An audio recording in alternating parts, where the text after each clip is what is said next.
जय गुरु जी। रविवार व्रत कथा। एक बुढ़िया थी। उसका नियम था प्रति रविवार को सवेरे ही स्नान आदि कर घर को गोबर से लीप कर फिर भोजन तैयार कर भगवान को भोग लगाकर स्वयं भोजन करती थी। ऐसा व्रत करने से उसका घर अनेक प्रकार के धन धान्य से पूर्ण था। श्री हरि की कृपा से घर में किसी प्रकार का विघ्न या दुख नहीं था। सब प्रकार से घर में आनंद रहता था। इस तरह कुछ दिन बीत जाने पर उसकी एक पड़ोसन, जिसकी गाय का गोबर वह बुढ़िया लाया करती थी, विचार करने लगी कि ये वृद्धा सर्वदा मेरी गाय का गोबर ले जाती है, इसलिए अपनी गाय को घर के भीतर बांधने लग गई। बुढ़िया को गोबर ना मिला तो वह रविवार के दिन अपने घर को ना लीप सकी, इसलिए उसने ना तो भोजन बनाया, ना भगवान को भोग लगाया तथा स्वयं भी उसने भोजन नहीं किया। इस प्रकार उसने निराहार व्रत किया। रात्रि हो गई और वह भूखी ही सो गई। रात्रि में भगवान ने उसे स्वप्न दिया और भोजन न बनाने तथा लगाने का कारण पूछा। वृद्धा ने गोबर ना मिलने का कारण सुनाया।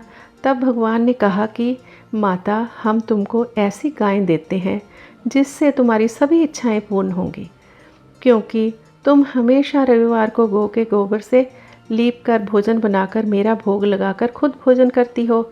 इससे मैं खुश होकर तुमको वरदान देता हूँ।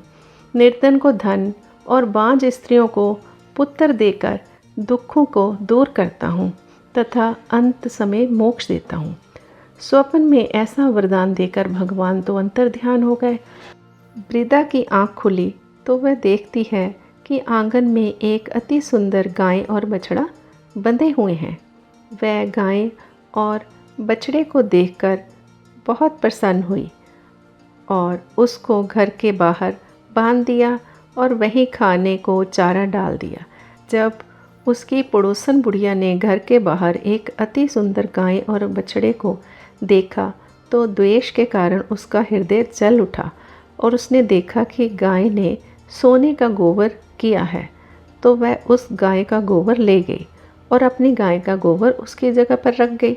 वह नित्य प्रति ऐसा ही करती रही और सीधी सादी बुढ़िया को इसकी खबर नहीं होने दी।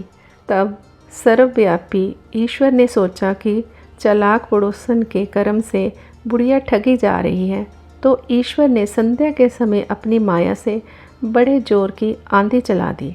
बुढ़िया ने आंधी के भय से अपनी गाय को भीतर बांध लिया।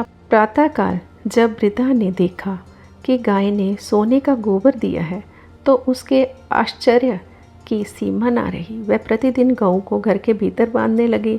उधर पड़ोसन ने देखा कि बुढ़िया गऊ को घर के भीतर बांधने लगी है और उसका सोने का गोबर उठाने का दांव नहीं चलता, तो वह ईर्ष्या और ढा से जल उठी और कुछ उपाय न देख पड़ोसन ने उस देश के राजा की सभा में जाकर कहा कि महाराज, मेरे पड़ोस में एक वृद्धा के पास ऐसी गऊ है जो आप जैसे राजाओं के ही योग्य है।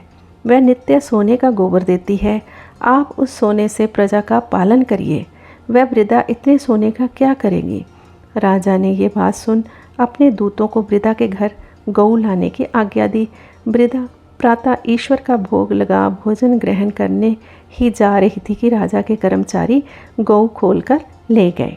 वृद्धा काफ़ी रोई चिल्लाई, किंतु कर्मचारियों के समक्ष कोई क्या कहता। उस दिन वृद्धा गऊ के वियोग में भोजन न खा सकी और रात भर रो रो कर ईश्वर से गऊ को पुनः पाने के लिए प्रार्थना करती रही। उधर राजा गऊ को देखकर बहुत प्रसन्न हुआ, लेकिन सुबह जैसे ही वह उठा, सारा महल गोबर से भरा दिखाई देने लगा। राजा यह देखकर घबरा गया। भगवान ने रात्रि में राजा को स्वप्न में कहा कि हे राजा, गाय वृद्धा को लौटाने में ही तेरा भला है। उसके रविवार के व्रत से प्रसन्न होकर मैंने उसे गाय दी थी। प्रातः होते ही राजा ने वृद्धा को बुलाकर बहुत से धन के साथ सम्मान सहित गऊ बछड़ा लौटा दिया। उसके पड़ोसन को बुलाकर उचित दंड दिया। इतना करने के बाद राजा के महल से गंदगी दूर हो गई उसी दिन से राजा ने नगर वासियों को आदेश दिया कि राज्य की तथा अपनी समस्त मनोकामनाओं की पूर्ति के लिए रविवार का व्रत रखा करो। व्रत करने से नगर के लोग सुखी जीवन व्यतीत करने लगे। कोई भी बीमारी तथा प्रकृति का प्रकोप उस नगर पर नहीं होता था। सारी प्रजा सुख से रहने लगी। बोल सूर्यदेव भगवान की जय।